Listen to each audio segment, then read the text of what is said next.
Hey y'all, it's been an emotional day for me. I've been tripping out a little bit on feeling dizzy the last couple days, and then started doing some research and was looking into solitary brain metastases for somebody who either had HER2 positive or triple negative breast cancer. Apparently the incidence of solitary metastases to the brain is higher than other types of pathologies for breast cancer. So you know what it's like to go on Google and research things and find out all kinds of crazy stuff. And really, I wrote down a couple notes so that I could talk to the doctor the next time I'm there. I was having a couple of days of feeling dizzy. I got the Moderna booster shot a week ago, and the next day I felt terrible. Terrible. I felt like I had the flu.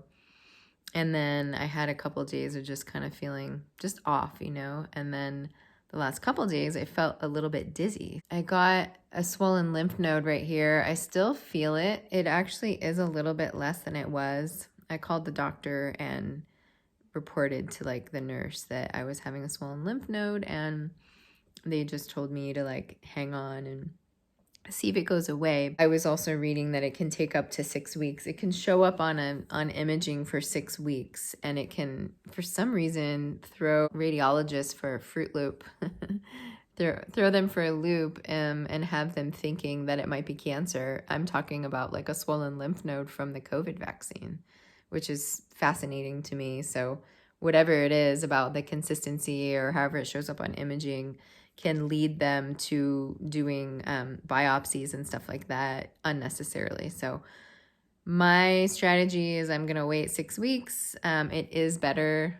Yeah, it's definitely gone down, and today's a week. So I'm not feeling so worried about that, because if it was cancer, it would not be going down. So look at this cute, sweet kitty. Hi, baby. We adopted him. He's a rescue.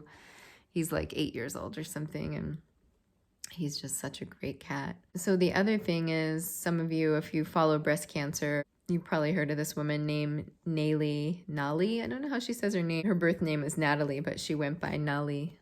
Well, she died today, and she was a stage 4 survivor. She just wrote a book called The Diary of Nalie. I don't know if I'm saying her name right, but she was young. She was born in 88.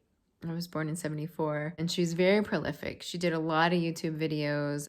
She was on Instagram with over 100,000 followers, and, she's just a very inspiring, hopeful, loving young woman, and she had a partner and her brother and her whole team, and I was following her story on Instagram, and she was going in for some brain surgery because she had brain metastases. I just knew her last update was on March 9th, I think, and she hadn't updated for a while. And the last couple times she did, her face was really swollen, probably from steroids, and she just wasn't looking as strong as she had before. She was in a wheelchair. And I was just ugh. I was checking her page, has she updated? How is she doing? Has she said anything? And then suddenly today, there's a post that she died, and it just hit me, I think, on top of just feeling my own vulnerability and, thinking having the possibility of having brain metastases. And I feel so surrounded by death in a way, being a part of this breast cancer community and cancer community, really.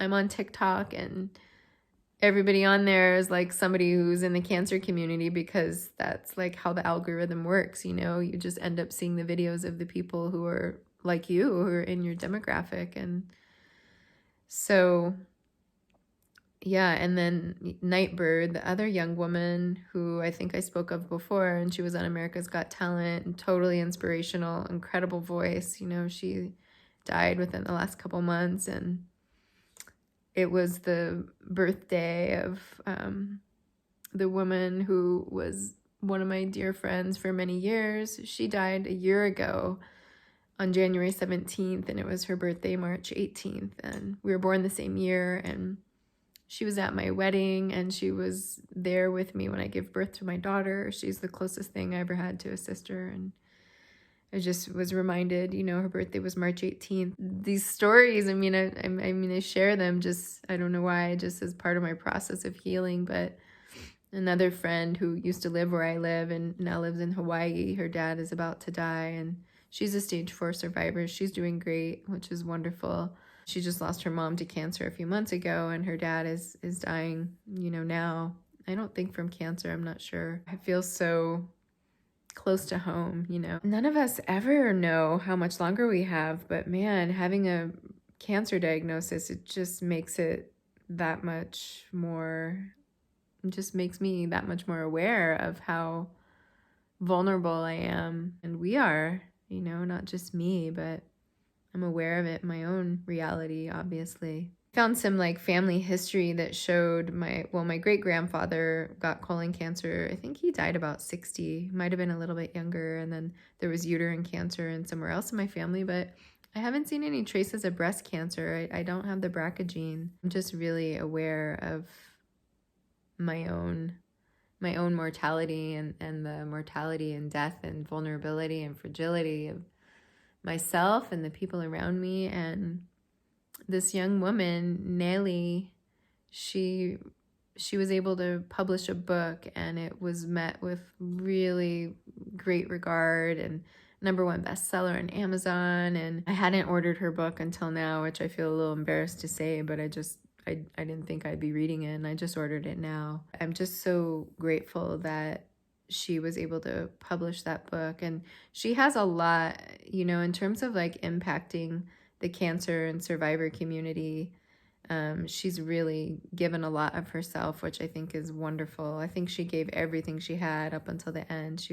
Her life was on display because she was just so, out there with her life and her process and her situation. I really admire her. Actually, I'd look at her and be like, how in the fuck do you have that kind of energy? I struggle to have that energy. Even making this video, in a way, I'm just you could hear it in my voice, I'm tired. I have fatigue. I'm tired. I don't have that kind of I just don't have that kind of energy to be woohoo, yeah, here we go. This is what I'm doing. And taking the video around with me everywhere and documenting my life and filming it. In some ways, I wish I did. I wish I did that, but I'm just much more solitary than that. And I am really grateful that for now, what has it been, a few years that I've been making these videos, and it helps me actually to look back and see what I've been through, and actually know the dates at which times things happened, because I can't remember a lot of that stuff. And when I die, there's a record of it, somebody can go back and have a history and maybe learn something from me. And I feel grateful about that. And I also just really, I like this process and experience of being able to chronicle my journey. So I'm really glad that I've been doing this, even though lately it's been just a lot harder for me to motivate myself to make a video, really, because of my level of fatigue. If I do have brain mets, which I hope I don't, I really hope this is just a COVID vaccine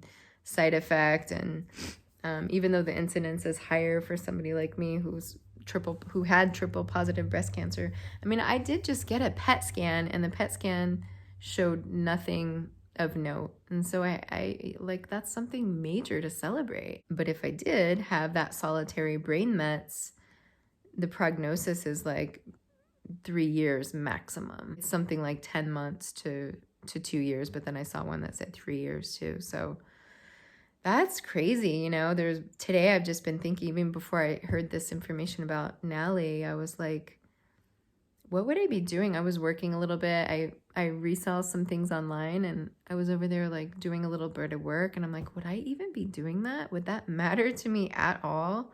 And so it's really just kind of gotten me thinking, what are my priorities? Do I want to live I've only got 3 years left to live? And in a way, in a way, it's kind of inspiring. How would I do life? What would life look like if I had 3 years left to live? Why wouldn't we want to live that way, I'm trying to think of the downside to that, except for major long-term planning. I guess that might be a downside, but am I one of the lucky ones? Am I like this lucky, fortunate being that got rid of cancer through the help of modern medicine and anything else I might have done? And like, you know, people that are younger than me are dying from this horrible disease. And it's hard to think that I might be in the percent of the lucky. I mean, I am so far. If I'm living 4.5 years out from cancer, from a cancer diagnosis, I am one of the lucky ones at this point. But I don't feel like I'll, you know, maybe I won't stay lucky. I don't know. I mean, not to be like even somber about it, just to be more realistic. Like, how do I want to do life? My daughter and I have a trip planned. The last 2 years, we took a trip because I thought like 2 years ago, I really didn't know how much longer I had to live. And so we took a trip. It was wonderful. If you've ever heard of the California Zephyr on Amtrak, it's a route that I think starts maybe down in LA. We're up near Sacramento and it goes all the way up the coast through San Francisco and Emeryville. We caught it in Colfax, actually, and then it's a 48-hour train ride that goes to Chicago. Absolutely beautiful. You go through, like, you know, Idaho and Colorado, and I think Utah, and Colorado was just so beautiful. I fell in love with it through the window of the train. I just was like, oh my God, I could see why people live here. It was gorgeous. And then we got to Chicago, and my daughter got train sick, motion sick, so we were kind of like staying grounded for a day or two. But we did get to like run around there and see the Bean and do some stuff, and went to some art museums, and then we did an overnight we were in a sleeper car for those 2 days. It was really cool, actually. If you've never done that, it's super fun. And then I decided to do, just for like a different experience, we went on, my phone did something weird, so I'm trying to record this piece, which goes in the middle of the 2 other videos I did, so it might sound a little funny. Where I left off was we did a sleeper car from Chicago to DC. We got to be in DC for a week. It was Gay Pride. It was super fun. We were like just running all around there, and I didn't know that I had an infection at that time, and my breast expander, like the contents of the expander weren't leaking, but fluid was coming out from around the expander. So it was crazy. We flew back to Sacramento. I went to the doctors down at Stanford, and my platelets were 11,000, and the range for normal is 140 to 400, something like that, thousand. And mine were 11,000. And so that's when we discovered I had the platelet problem. But they had already been dropping since February, and it was June. So anyway, it was pretty bad. I had an emergency surgery. I had a hematoma. So the second hematoma, so I had to have another emergency surgery. So that was all in that time frame. That was completely hellish for me, and I think this is where the next video picks up. So they did an emergency surgery, removed the expander, and then I had another hematoma, so I had another surgery. But anyway, that was all my craziness that happened. I'm trying to get this thing sorted out here.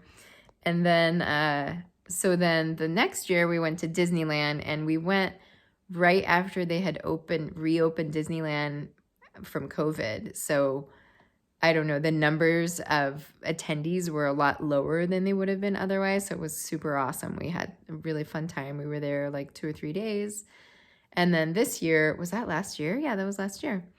And then this year we're taking a trip to Austin, Texas, which I've never been to. And the reason we're going there is because my daughter likes graffiti, and we both like art, and we're going to do a graffiti art workshop. Turns out I have a friend that's lived there for a long time that we might meet up with. Oh, I don't know where else we'll go, but I've just been kind of like doing what I need to do something really fun with my daughter. She's 13.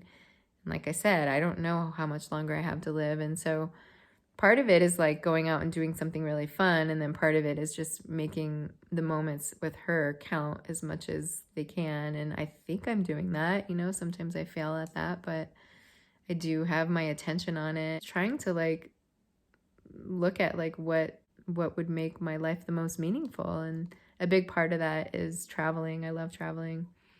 But, you know, with COVID, it's been hard. But those are the trips we've taken so far. And then this year we're going to go to Austin, and hopefully next year we'll go somewhere else, and maybe more of the world will be open for travel, and hopefully I'll be feeling okay. It's like a kick in the gut, you know, when somebody close to you, or even somebody on social media. It's not like I was close to this woman at all, but I was pretty intimate with her story, you know, and knew a lot of the details of like what she was going through. And you know, I have another friend in Italy, and she's stage 4, and I'm just like, I really hope she stays alive for a while, because I don't know. I don't know how I'm going to process that one.